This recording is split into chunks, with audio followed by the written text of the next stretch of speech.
Salut les hackers du leadership et du bonheur, j'espère que vous allez bien. Oui, hackers parce que nous allons pirater notre fort intérieur et en explorer le meilleur et le développer. Bienvenue dans l'émission de Motive Show, l'émission qui fait du bien aux êtres que nous sommes.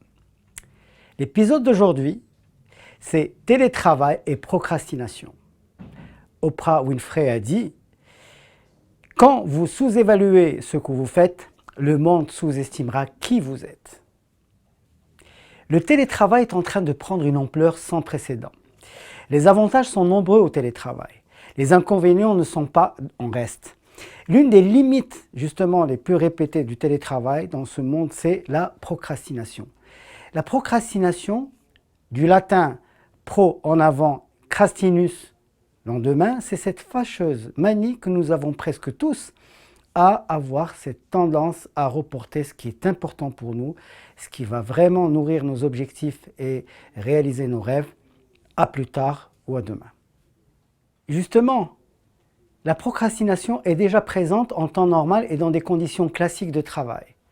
Et bien, quand on est en télétravail, c'est quelque chose qui, effectivement, devient de plus en plus fréquent et quelque chose qui nous, vraiment, handicape dans la réalisation de nos tâches quotidiennes, dans la réalisation de ce qui est prévu dans des timings précis, et du coup, on ne se rend pas compte qu'on est en train de glisser vers une accumulation de stress négatif cette fois-ci, et aussi carrément d'anxiété, parce que nous nous rendons compte qu'on est en train de perdre complètement nos repères. Donc attention au télétravail, à cette procrastination.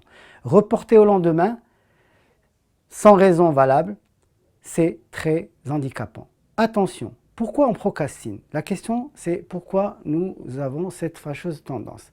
Cette fâcheuse tendance vient du fait que notre capacité à vouloir démarrer quelque chose diminue avec quoi? Avec d'abord peut-être le manque de motivation à faire quelque chose, mais surtout quand on voit quand la tâche ou la mission est lourde en termes de travail et justement peut avoir une durée très longue. Alors à ce moment-là, qu'est-ce qui se passe? C'est que psychiquement, psychologiquement, on va rechercher des actions qui nous donnent des satisfactions rapides, ce qu'on appelle des systèmes de récompense rapides. Et donc, plus on fait ces petites tâches qui nous divertissent du démarrage d'un travail important, plus on a envie de les répéter. Par exemple, aller manger, voir une série à la télé, faire quelque chose complètement inutile, aller sur les réseaux sociaux par exemple. Bref, tout ce qui nous dévie parce qu'on a tendance à appréhender le démarrage de ce travail. En fait, l'idée, c'est comment faire en sorte à démarrer quelque chose sans vraiment perdre beaucoup de notre temps. Donc l'idée, c'est de trouver le moyen de pouvoir démarrer quelque chose qui nous semble lourd et long à réaliser. Et bien pour ça, il y a eu quand même quelques publications et des œuvres qui ont traité ce sujet-là. L'une des idées les plus prépondérantes aujourd'hui et qui circule justement pour sortir de cette procrastination, c'est d'abord premièrement de travailler sur vos objectifs. D'abord, il faut vraiment que chaque jour, quand on est en télétravail, de savoir avec une certaine précision qu'est-ce qu'il faut réaliser d'important, de vraiment important dans la journée. Et se dire, ce que je dois réaliser, il est important parce qu'il doit déboucher à un résultat donné. Il faut associer la chose à un résultat qui vraiment, justement, entrevoit cette fameuse récompense qu'on recherche.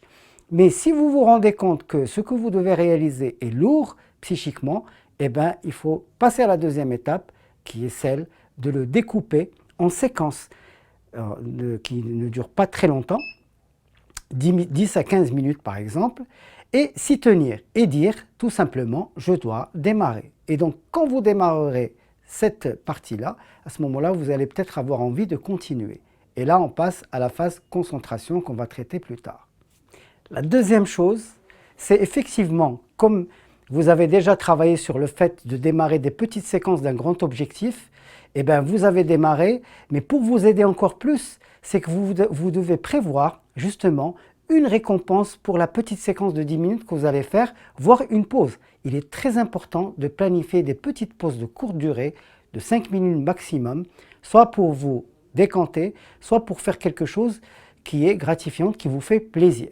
Donc le fait de savoir qu'après 10 minutes ou 15 minutes, vous allez avoir une petite récompense, vous aide justement à vous entraîner, à démarrer ce que vous avez à faire. Troisièmement, trouver les bonnes excuses à démarrer ce qui est important. C'est-à-dire que si j'ai le sentiment que j'ai une bonne excuse pour ne pas démarrer ce qui est important et qui me paraît lourd, et que je vais aller par exemple faire une course ou vérifier quelque chose, etc., qui n'est pas du tout pertinent en ce moment-là, eh bien, je dois me trouver la bonne excuse pour démarrer le travail qui est important. Et avec ce jeu-là, on pourrait justement modifier la procrastination en un vrai démarrage d'un travail qui est justement bénéfique à long terme. Donc la procrastination est en rapport avec le démarrage de quelque chose d'important et qui nous paraît difficile à réaliser. Et pour cela, une recommandation très importante, c'est de vous dire que quel que soit le démarrage, le plus important, c'est de démarrer. Soyez très indulgent avec vous-même parce que si vous ne démarrez pas, rien ne va se passer et vous allez continuer à aller dans le cycle de vous trouver des excuses. Donc démarrer et justement travailler sur cette question de perfectionnisme qui fait que vous empêchez justement d'aller continuer ce qui est important et tergiverser pour faire ce que vous avez à faire. Donc démarrez quand même sans trop réfléchir. En télétravail et dans la vie en général, la procrastination nous éloigne de l'atteinte de nos objectifs les plus importants et de la réalisation de nos rêves. C'est quand même important parce qu'on ne se rend pas compte, les petits reports de tous les jours nous éloignent de plus en plus et nous font perdre le fil de ce qui est important pour nos vies. C'est quand même très important. C'est pour ça que chaque matin, faites l'exercice de savoir ce qui est réellement important pour vous et trouvez le moyen de le démarrer, quelles que soient les conditions. Si vous ne le faites pas, eh bien, vous allez glisser petit à petit vers quelque chose qui n'a pas de sens. Attention, la procrastination, c'est-à-dire reporter ce qui est important à plus tard, peut avoir un effet dégradant pour votre estime de vous-même et votre confiance en vous-même.